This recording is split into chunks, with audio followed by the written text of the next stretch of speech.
Tatlong magnanakaw na ito ang nambiktima sa armored van. Ngunit hinabol sila ng pulis at wala nang matakbuhan. Kinuha nila ang dalawang hostage at nagtago sa isang bar. Maligayang pagdating, mga FE, pumasok kayo. May 5 kaming bisita na darating. Ihanda na ang mga kwarto. Ang sipag talaga ng tagatanggap na ito. Dapat bigyan ng dagdag sahod. Pagpasok pa lang ng mga magnanakaw, agad nilang sinara ang pinto. Nagsimula silang magpaputok ng baril. Tumahimik ang lahat ng mga gwapong lalaki at magagandang babae na nagkakasiyahan. Pinagsama-sama ng mga magnanakaw ang lahat sa bulwagan. Pinagawa nila sa kusinero ang isang inihaw na karne. Uminom ng tahimik ang tatlo. Kakarampot pa lang ang nakukuha nilang pera. Hindi pa sila nakakapag-enjoy.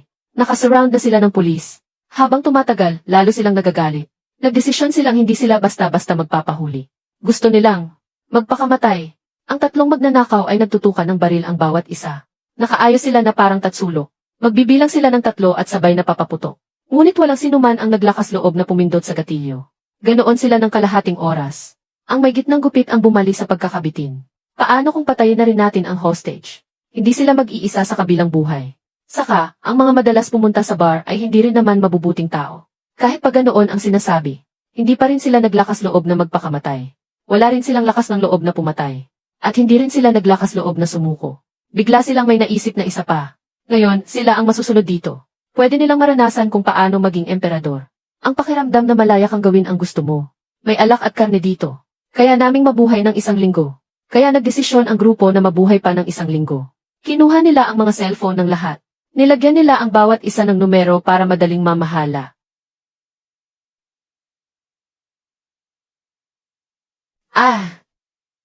Kung maglalabas ka ulit ng ganyang tunog, baka patayin kita. Suong.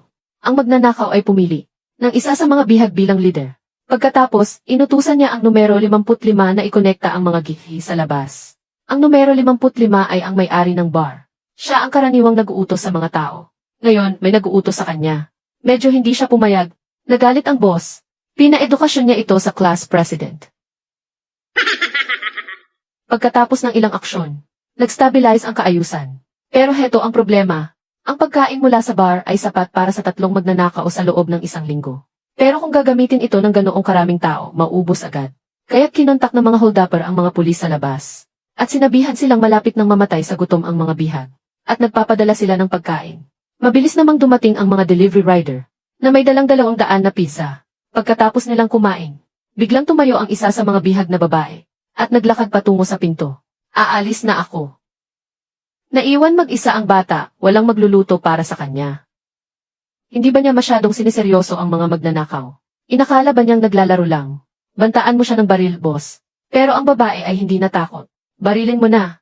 Mamatay din naman ako kapag naibenta. Ibenta? Ano nang ibig mong sabihin? Nang tanungin siya, nalaman nila Na isa siyang single mom. Dahil may utang siyang 40 milyong piso sa may-ari ng bar. Na may mataas na interes. Dinala siya rito para maging atmosphere group. Ang huling kahihinatnan niya ay maibibenta para pambayad sa utang. Hindi na kinaya ng mga holdupper.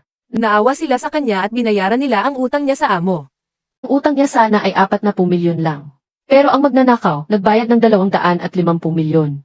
Ang sobra na 200 milyon ay tip. Sobrang tuwa ng amo. Inaabangan pa niya na may magnanakaw na dumating araw-araw. Nakuha na niya ang pera. Agad siyang pumayag na punitin ang resibo. Pero masyado siyang nagmadali. Nang akala niya ay makakauwi na siyang dala ang pera. Hinabol siya ng magnanakaw. Pag nanakaw, umiti ka nga. Sino ba tayo? Kakarating ko pa lang. Sige, habang mainit pa, kunin na natin. Saan ko nilagay, ano? Ang wallet mo. Mga holdupper ba sila? Hindi ba't normal lang ang pagnanakaw? Nalulungkot ang boss. Hindi ba't kinuha na niya? Para makabalik agad ang single mother para ipagluto ang kanyang mga anak. Pinayagan na siyang umalis ng panganay. At lihim pa siyang nilagyan ng 100 milyong cash sa kanyang jacket. Ngunit ang pagpapalaya lang sa kanya ay madaling pagdudahan ng pulisya. Medyo marami na talaga ang mga hostage ngayon. Mahirap ay manage, kaya nagpa siya ang mga kidnapper. Napalayain ang ilan sa kanila. Kung sino man ang gustong umalis, ay kailangang magbigay ng dahilan kung bakit sila dapat palayain. Ang resulta, may nagsasabing magbibigay ng pera. O kaya naman ay nagpapaawa at gumagamit ng ganda. Wala man lang bang mas matinong dahilan. Sa pagitan nito, nakakita rin sila ng ilang menor de edad. Pinapayagan ba ang mga menor de edad sa bar? Sinuntok nila ang waiter na nagpasok sa mga menor de edad.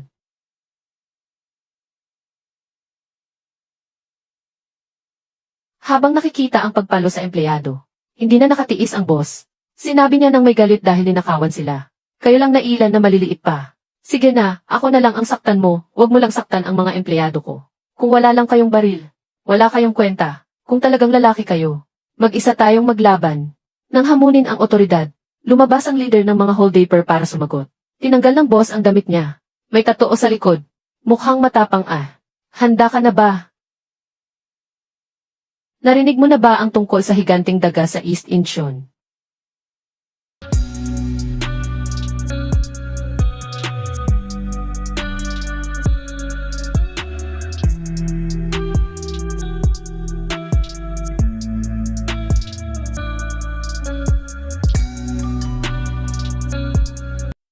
Ang galing mo. Aalagaan na kita ng mabuti sa hinaharap. Talagang napahanga na ang boss. Kahit na hindi sapat ang mga dahilan. Pinakawalan pa rin ng mga holdaper ang 20 bihag. Nang makita nilang may lumabas na mga bihag, agad silang sinugod ng media. Tinatanong kung sila ba ay inabuso. Hindi inaasahan. Ang mga pinalayang bihag ay hindi sinisi ang mga holdaper, kundi pinuri pa sila ng todo. Asawa ko, nagkamali ako. Hindi na ako muling sasama sa mga kaklase kong lalaki sa bar. Pinagsabihan ako ng gwapong holdaper na mag-aral ng mabuti. Nagpasya akong sundin ang sinabi nila. Mabuti na lang at pinalaya ang ilang bihag. Pero hindi ito tinanggap ng boss ng grupo. Dahil hindi pinalaya ang anak niya. Pinapadaan niya sa mga tauhan niya ang pressure sa pulis. Huwag na huwag nilang sasaktan ang tanga niyang anak. Dumating na naman ang oras ng paghahatid ng pagkain. Oras na para buksan ang pinto at kunin ito. Isang hostage habang hindi nakatingin ang mga holdaper. Ginamit ang lahat ng lakas para sipain ito sa singit. Halos maputol ang ari ng holdaper. Sinamantala ng hostage ang pagkakataon para tumakas. Malaya na ako. Malaya na nga siya. Paglabas niya, nagpatawag siya ng press conference. Para palakihin ang istorya na sobrang kalupit ng mga magnanakaw. At patuloy na inabuso ang mga hostage. Pagkatapos, umuwi siya at namuhay ng masaya kasama ang kanyang asawa. Nagalit ang pinuno ng mga magnanakaw. Tinawagan niya ang pulis. Kung hindi nila maibabalik ang tao sa loob ng isang araw. Bawat ilang minuto, papatayin ko ang isang hostage. Agad na nagkagulo ang mga kamag-anak ng hostage. Nagtipon sila sa harap ng bahay ng lalaki at sumisigaw. Bumalik ka. Dapat mong malaman ang pagkakamali mo. Magsisi ka. Inakyat din ng pulisya ang bakod para kausapin siya. Ngunit hindi siya pinansin ng lalaki. Napakawalang hiya pa rin niya at naglalaro pa ng golf sa bahay. Ang boss ng grupo ay hindi kasing disente ng pulis. Direkta niyang pinatawid sa pader ang mga bodyguard. Sa pilitan nilang kinuha pabalik ang lalaki.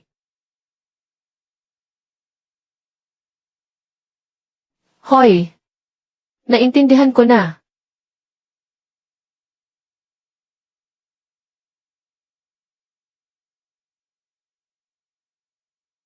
Nahuli na pala yung matandang yon. Nang makarating sa pinto, gusto pa niyang tumakas. Ngunit tinutukan siya ng baril ng SWAT at pinabalik. Ang lalaki ay labis na nababagabag. Sino ba talaga ang magnanakaw dito? Bumalik sa bar. May nakakilala sa kanya. Siya pala ay isang real estate developer. Maaaring sabihin gumagawa siya ng lahat ng uri ng kasamaan.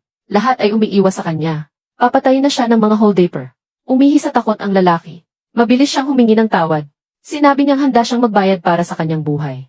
Magkano ang pera mo? Mga 20 bilyon. Kung ganoon, mag-donate ka ng 1 bilyon. Masyado yata yan. Barilin na lang. Sandali, magdodonate ako ng 1 bilyon. Kahit na iligtas ang buhay niya. Pero ang galit dahil sinipa niya ang bandido sa singit. Kailangan pa ring ipaghiganti sa singit. Tumayo ka.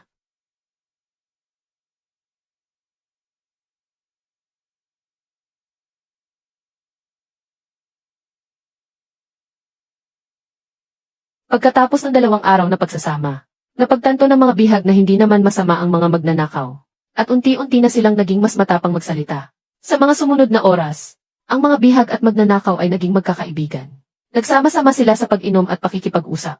At ipinagdiwang pa nila ang kaarawan ng isang babae.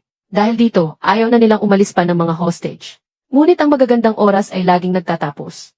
1 linggo na ang lumipas. Pinalaya ng mga holdupper ang lahat ng mga hostage. Wala silang sinaktang kahit sino. Dahil iba sila sa mga malulupit na bandido. Mayroon silang kani-kanyang kwento. Ang pagnanakaw ay dahil lang sa wala na silang mapuntahan. Pero anuman ang dahilan, ang krimen ay krimen. Dinala ang 3 sa korte. Malubha ang kanilang mga kasalanan. Ngunit hindi inaasahan.